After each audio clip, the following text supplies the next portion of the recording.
Welcome to another edition of the Sundown series, where today we will be entering Cairo, Illinois. Now, I'm going to be honest, when I was compiling this list months ago to get this series started, Cairo, Illinois was not on the list.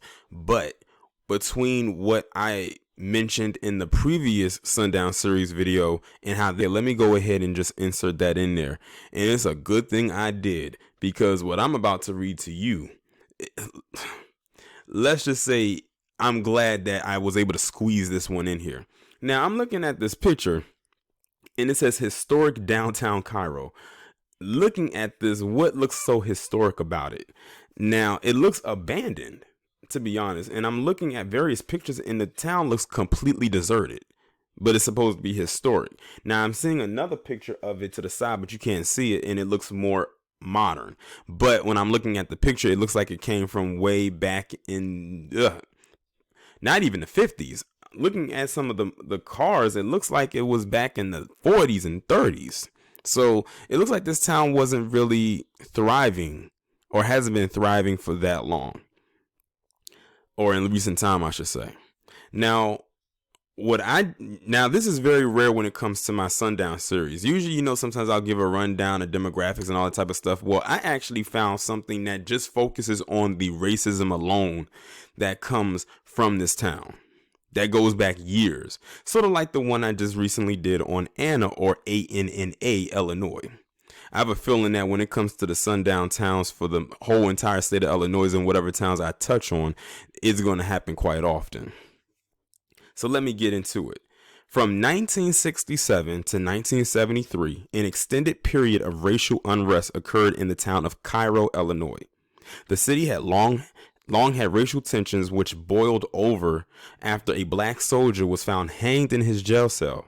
Over the next several years, fire bombings, racially charged boycotts, and shootouts were commonplace in Cairo, with 170 nights of gunfire reported in 1969 alone. Look at that, 170 nights. You're talking roughly 4.5 months of civil unrest. The unrest resulted in the mass depopulation of Cairo to the point of it being near a ghost town. Cairo's turbulent history of race relations is often traced back to the lynching of black resident William James. In 1900, Cairo had a population of nearly 13,000. Of that total, approximately 5,000 residents were African American. In 1900, this was an unusually high black population for a town of Cairo's size, and 5% of all black residents of the state of Illinois resided there. As a result of the large black population in a town with a traditionally southern white heritage, race relations were already strained by 1900. On the night of November 11th, 1909, 2 men were lynched. The first man lynched was a black man named William James, who was allegedly responsible for the murder of Anna Pelly, a young white woman killed 3 days earlier. The second man lynched was a white man named Henry Salzner, who had allegedly murdered his wife in the previous August. The decline of the steamboat industry in the early 20th century hurt Cairo's economy significantly. By the time of unrest in the 1960s, the unemployment rate of Cairo was more than twice the national average, and poverty was widespread amongst both blacks and whites in the city. So as you can see right there, when the racial tension rose from that town, it literally hurt their entire economy. See, them being racist and being evil and being wicked to the black people of that town has caused the trickle-down effect and reflection of what you see in this picture right here today. The Cairo Riot of 1967 was one of 159 race riots that swept cities in the United States during the long hot summer of 1967. This riot began July 17, 1967, and persisted through 3 days of riots and protests. The incident began with the alleged jailhouse suicide of Private Robert Hunt, a young African-American soldier on leave in his hometown of Cairo. Police said Hunt hanged himself with his t-shirt, but Cairo's African-American residents challenged that story. The death touched off 3 days of riots and protests, followed by a 7-year renewal of civil rights activities in the city. Now, listening to that, doesn't that sound like the story they concocted with Sandra Bland with the trash bag and hanging herself in the cell? That sounds like the exact same story. Just back then, it was dealing with a black man in a t-shirt instead of a black woman with a trash bag. Several shootouts occurred throughout the city, and at least 6 fire bombings occurred. 3 stores and a warehouse were burned down, and a stabbing also occurred. Now, what I'm going to do is I'm going to read the timeline of what happened excuse me, during those riots. Starting with 1967, July 17th, unrest starts after the suspicious jailhouse suicide of Robert Hunt. 6 fire bombings occurred throughout the city, including attacks on 3 stores. July 19th, 3 fire bombings occurred in the city, 2 at a lumber yard, 1 at the home of lumberyard's foreman. Police also exchanged fire with snipers, but no injuries occurred.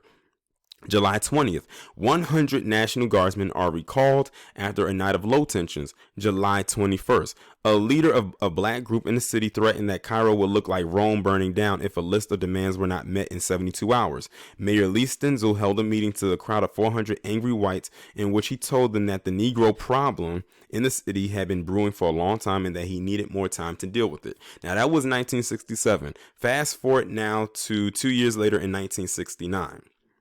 March 31st, several shootings throughout the city. A police car was hit with bullets. A black man's car had its window shot out, and several white men fired at the Pyramid Housing Project from the Mississippi River levee.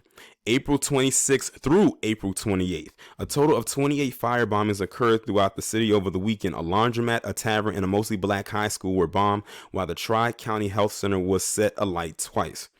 During the second fire at the health center, firemen attempted to extinguish the flames, and the policemen protecting them were fired at. In another incident, policemen tried to enter the Pyramid Housing projects to search for a murder weapon, but were confronted by 200 black residents of the projects and forced to leave. May 1st, 175 National Guardsmen and 30 state policemen were deployed to Cairo to help with the 15-man police force to enforce a curfew over the city. Mayor Lee Stenzel, Police Chief Carl Klutz, and civic and business leaders city testified at the Illinois State Capitol on the unrest. Negro United Front members also protested businesses owned by White Hats members. May 26. 2 waves of violence occurred in 24 hours. In the first incident, a number of gunmen attacked the Cairo police station, firing over 100 rounds into the building over the course of 15 minutes. In the second incident, a wallpaper warehouse and the Tri-County Health Center were firebombed, and responding firemen were shot at. The firemen allowed the health center to burn to the ground as it was scheduled to destroy due to previous bombings. June 12th through June 14th. 4 fire bombings and 2 gunfire incidents occurred. June 15th, sniper fire and fire bombings occurred throughout Cairo. A large discount store was fire-bombed and responding firefighters were shot at. A group of blacks firebombed several white residents, and there were a total of about a dozen fires. There was speculation that the unrest was related to the appointment of former Alton Police Chief William Peterson to Chief of Cairo Police. June 18th, policemen engaged in a shootout with an unknown gunman at an abandoned building. An unoccupied house in a black neighborhood and a storage shed for a lumber company were set on fire as well. June 20th, a nine-member legislative committee recommended that a 70-man state police force patrol the city and that White Hats members should not be deputized. They also recommended that Governor Richard B. Ogilvie request the federal government to declare a state of emergency so that federal funding for housing and businesses development be made available. June 26th, groups of whites and blacks threw rocks and bricks at each other after a march of 400 whites demanding equal rights for whites ended. June 15th, 6 ministers from the United Front of Cairo were evicted from Governor Ogilvie's reception office in Springfield, where they had organized a sit-in. August 28th through 29th, scattered gunfire reported throughout the city, including incident in which patrol cars were fired at, but no injuries reported. Now, all of that I just read to you happened in 1969, and literally within a few months of each other. And I'm not done yet. Now we're about to go into 1970. Like I said, this carried over for a couple years. It was like their own civil war. July 23rd, 1970, Several shootouts between whites and blacks occurred throughout the city, with the heaviest concentration being at the Pyramid Courts housing project. October 27th, Governor Ogilvy ordered a 24-man state police force as well as an armored car to patrol Cairo for an indefinite period to stop the indiscriminate gunfire and lawlessness in the city. The order came after the Cairo police station was attacked with automatic gunfire on 3 separate occasions. On December 17th, 1970, Senator Charles H. Percy was visited in Washington by 3 Cairo high school students, the mayor, and business leaders to bringing peace to the city. And that was the end. So this thing carried over from 1967 to 1970. It lasted 3 years.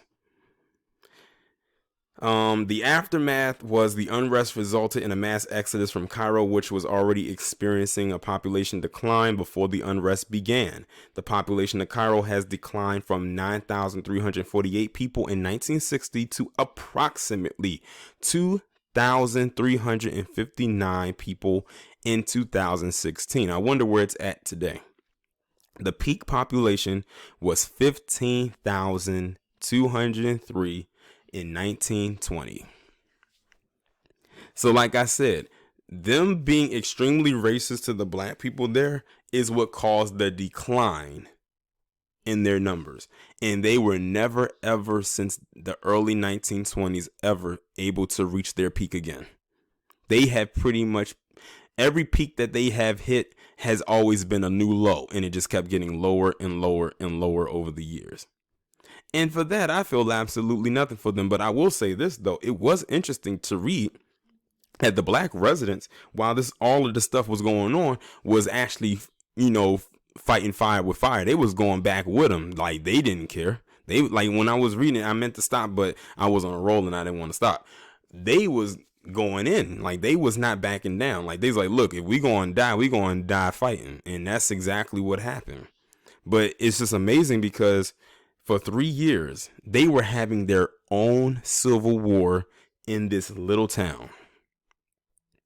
And you will not find not one history book talk about this. Because like I said, everything that I just read is brand new to me. And I'm almost certain it's brand new to you. That's why I like doing these videos, because it's an educational tool. It's like a history lesson. Like a lot of stuff we don't know. And many people are maybe from that area or live in that state and don't know what is going on. That's why I'm so glad that I am able to do this series, because I'm learning a lot. And like I said, we going to be in Illinois for a while. We only on the second town. Remember, I told you we had about 14 or 15. So that means we got like 13 left. So I'm curious to see what's going to come next. Y'all let me know what y'all think about this down in the comments. Like, share, subscribe. Make sure you follow me on Twitter if you haven't done so already. Have your notifications turned on, and I'll talk to you in the next one.